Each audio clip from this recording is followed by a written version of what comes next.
Горят города по пути этих полчищ, разрушены села, потоптана рожь, и всюду поспешно и жадно по-волчьи творят эти люди разбой и грабеж. Ну разве что люди.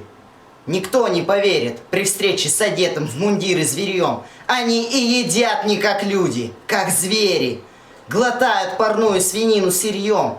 У них и повадки совсем не людские. Скажите, способен ли кто из людей пытать старика на веревке таская, насиловать мать на глазах у детей, закапывать жителей мирных живыми за то, что с тобой обличьем не одно? Нет, врете, чужое присвоили имя, людьми вас никто не считает давно. Вы чтите войну, и на поприще этом такими вас знаем, какие вы есть. Пристреливать раненых, жечь лазареты, до школы бомбить ваших воинов в честь. Узнали мы вас за короткие сроки и поняли, что вас на битву ведет. Холодных, довольных, тупых и жестоких, но смирных и жалких, как время придет. И ты, что стоишь без ремня предо мной, ладонью себя ударивший в грудь, сующий мне карточку сына с женою, ты думаешь, я тебе верю? Ничуть. Мне видятся женщин с ребячими лицами, когда вы стреляли на площади в них.